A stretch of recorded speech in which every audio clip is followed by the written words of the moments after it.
Chapter 2. The Girl in the Painting. Gorkha was unlike any place Itisha had lived before. The air was thick with history, the streets lined with stone steps and ancient walls. Every corner seemed to whisper forgotten tales. Every breeze carried a scent of incense and wet earth. The Gorkha Durbar, perched high on the hill like a sleeping guardian, watched silently over the town.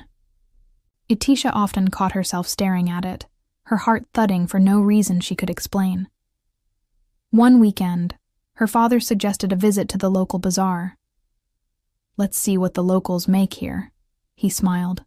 "Support the artisans." The bazaar was alive with color: shawls, copper pots, wooden carvings, herbs in little cloth bags, and children selling guavas on sticks. But Itisha was drawn to an old stall tucked near the edge of the market.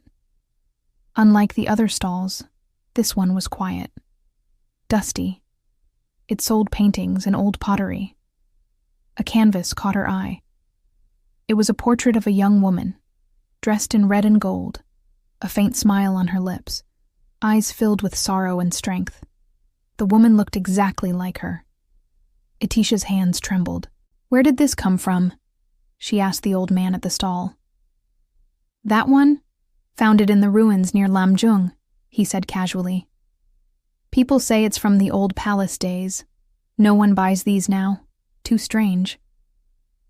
Beside the painting was a broken piece of pottery, glazed in deep red with golden script curling around its rim. The symbols were old, but familiar, though she didn't know how or why. When she touched it, her vision swam. Suddenly, she saw a flash. A girl, cloaked and veiled, painting inside a quiet chamber. Outside the window, soldiers marched through Lamjung's gates. Someone whispered her name. Samana. Itisha stumbled back. The vendor looked at her curiously. "You all right, miss?" She nodded quickly. "I want both, the painting and the pottery piece." Back at home. That night, Itisha couldn't sleep. The painting stared back at her from across the room. The woman's eyes seemed alive, like she was trying to say something. The pottery piece lay beside the ring on her desk, and for a moment, Itisha had the strange urge to put the ring inside the curved piece, as if they belonged together. Just then, Devna entered the room, carrying a warm cup of milk. "You saw something, didn't you?" she asked gently. Itisha looked up. "Who is she, Devna?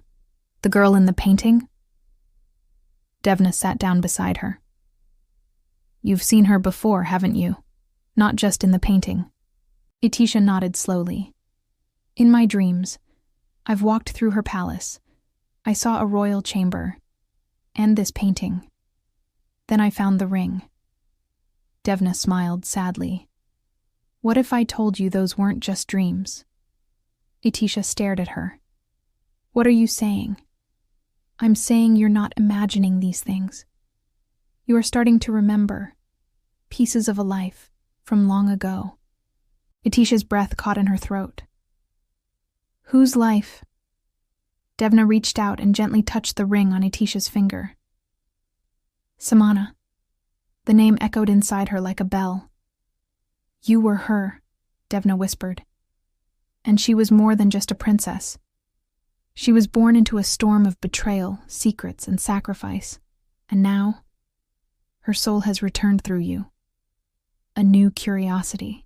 The days that followed were filled with questions Itisha didn't know how to ask. Who was Samana? Why had she been reborn? Why was she remembering things that hadn't happened to her? The painting, the pottery, the palace. It was all too real to be coincidence. And Devna, who was she really? One evening, while wandering near the base of the Gorkha Palace, Itisha saw a weathered carving on an old wall. She leaned closer and saw the faint outline of a symbol, the same script that curled around the pottery piece.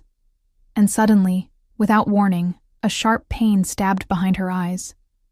She saw a vision, a girl dressed as a merchant, selling painted pots and bangles in a Gorkha bazaar. A handsome prince approached, his smile gentle. His eyes lingered too long. She saw herself blushing, and then collapsing into his arms. A palace carriage, a hidden plan, a whisper in the ear of a man who bowed deeply and said, "Welcome, Devi. I am at your service." End of chapter 2. Itisha stumbled backward, her heart racing. Everything was starting to connect. But it was just the beginning. She didn't know it yet, but this town, this ring, this project her father came for, was all part of something much, much bigger. A destiny waiting to be remembered.